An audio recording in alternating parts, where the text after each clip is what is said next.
If every collector was asked, what is the one doll you would ever dream to own in your collection, I would say 99% of them would say, I would dream I could ever own a Bru Bebe, a Bebe, a child doll by Leon Casimir Bru, considered by many to really be the epitome of the beauty and grace and yet sensuousness of the early French Bebes. Susan Whitaker decided that one was not enough, and she has probably about 15 in her collection. So wonderful, wonderful opportunities for collectors to see the different varieties of the Bru Bebes that were made. Leon came, again, from a small town outside of Paris. He came to Paris to seek his fortune and to make his fortune, and he kind of happened into the doll world because he really had not he didn't come from that kind of a background at all. He just happened into it. He married his wife, who had a background in textiles, and he started getting involved in more the nouveauté de Paris. These were the fancy articles that were made that were sold in all of the little Paris boutiques, the kind of things that Paris was famous for: decorative combs for your hair, little pieces of jewelry, fine laces and ribbons, niceties, the nouveauté de Paris, very, very famous. Also, Leon Casimir Bru was fascinated with, I know this is, you're going to say, oh, yuck, but truly, he was fascinated with rubber. Now, don't think of rubber the way we think of rubber. Think of rubber as being an absolutely luxury, rare product that was coming along in the mid-1800s, and to be able to even obtain this was extremely expensive, extremely difficult, and he determined that rubber could be used in many, many things. And he started developing a whole line of nouveautés de Paris that were made of rubber. And one of the things he decided would work would be dolls of hardened rubber. And if you look at his early advertising, we don't think about this today because these aren't the dolls that we find. But his early dolls, he advertised and had patents on describing their bodies of hardened rubber that could be very supple, could be easily articulated, would be very sturdy, all of these things that we can't imagine they are, but this is what he was very involved with. His heads, however, were always of porcelain.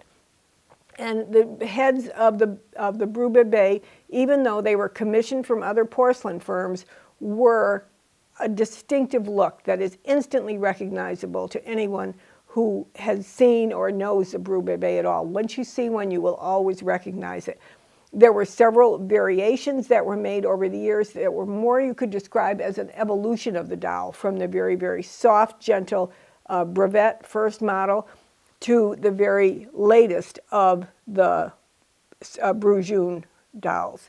And here we have some of the very classic. Susan put her attention in the classic period of the Brujon dolls. These would be made from like 1882 until 1888. And so that's where these dolls are from, that time period. Bru also did many, many different unusual things. He tried to find novelties in dolls. So he did his Bebe Têteur, which is the little girl right over here in the red dress. And you can see her wonderful modeling, but you also see that between her sculpted lips, there's a little tiny drilled hole. It's not an open mouth, it's a little hole. And the hole was designed for the nipple of a bottle because she was considered to be the little doll taking the nursing bottle. Susan's dolls have absolutely wonderful costumes. In particular, I think this is an extraordinary costume, likely not from the Bru firm. And an interesting aspect of this particular Bru is that the slender kid body, well, I'll come back and talk to you about the Bru bodies in just a minute, but her slender kid body has been slenderized even more. The front seam has been opened and it has been pulled in tight, almost like a corset lacing, so she could accommodate her body to wear this exquisite, exquisite gown of the period, which could either be a wedding gown, or we have put it on the front cover of Susan's book for Cotillion, which is what we've named her collection, the Cotillion collection. And so this gown definitely made and designed to accommodate to the body. When Brew found that his rubber bodies really either were too expensive to make or simply did not have the market he had hoped for, he still wanted to stay, he didn't want to give into that Bebe market entirely that Jumeau had, where he was making his composition body dolls, and he determined that he would have his Bebes made out of kid leather. And they were exquisitely modeled. They were, I mean, very, very finest kid material, beautifully stitched, designed to have gusset jointing so they could really have the look of a child. Over like a 10-year body, the 10-year period, the body became much more slenderized, fitting in with changing fashions of the time. And so there are some variations, but very distinctive, and again, very distinctive and gorgeous Brew hands. And if you notice the Brew hands on the various examples I have here, you will see how they all have, again, that very artistically sculpted, exquisite Brew hands. They have wonderful paperweight eyes, and I'm sure the camera is showing you all of the beautiful possibilities of paperweight eyes. Very, very great depth available in blue and brown in various shades, and the doll also available in various sizes that were quite desirable to find. Many of the dolls from the Susan Whitaker collection are wearing superb couturier costumes, and that always, of course, enhances their desirability. Wonderful dolls. Now, I've talked about how many of these doll makers had come into Paris, but they were from small towns out in the south of France and the northeast of France, small hinterland companies, and these young men with really no background in dolls at all came to Paris to make their fortune, to start their business. There was one exception, and that was the Jumeau firm. Jumeau was a Parisian family, beginning with a father who had started the business back in the 1840s, and by the time of the period of the Jumeau Bebe, beginning in 1878, Émile Jumeau, the son, was a full-fledged Parisian, and he was, by all accounts, a Parisian like we would think our stereotype of the happy, fun-loving, festive, bon vivant Parisian would have been. But he took over the company, and he was a marketing genius, and he produced not only extraordinary dolls, but where he really had his strong forte against the other makers, such as Brew, is that he had the marketing sense. He knew how to do it, and he also, as I've talked in my past videos, had an ability to bring everything together under one roof, whereas most of the other small firms, such as Theriault, would get heads from one place, bodies from another, costumes from another, wigs from another. By the mid to late 1880s, Émile Jumeau was producing everything under one firm, including the pouring of the bisque heads. So we have a gorgeous selection of Jumeau Bebes from the Susan Whitaker firm that I wanted to show you. And one of the things that you do want to pay attention to are looking at the eyes of these dolls, how they vary in color and they vary in the shape of the eye. Even though the facial model basically remains the same throughout the 1880s, there are variations that are achieved by very oversized eyes on some, such as this beautiful girl, and smaller, shy eyes on another model, the Déposé model, which would be this girl.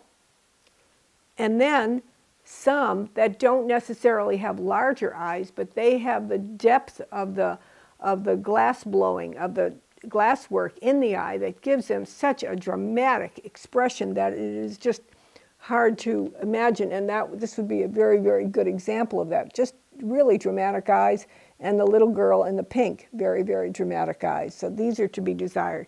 Jumeau was also concerned not only with the face of the Bebe and a really good quality body, but he also was very concerned with the costuming. His wife, Ernestine Jumeau, was in charge of the costuming and produced 2 or 3 times a year, as new seasons came up, what was fashionable and fresh and bright in terms of colors, styles, the way the clothing should drape on the body, the way it would fit the body, and these were all wonderful, important parts of their company. And I just saved 2 here to show you of dolls wearing their original costumes of the time. This pale rose material is very, very indicative of the right style.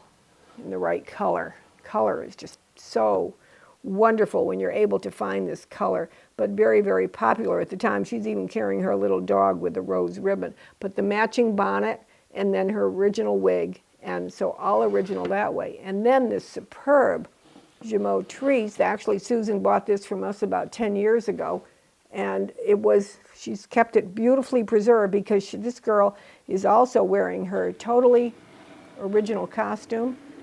I'm going to turn it around in a very, very unique and different costume, having the very fine patterned silk of the skirt bottom. And notice how Gemot, for example, would always pick up not only the right colors, but the scale of the design on the fabric was very important to him.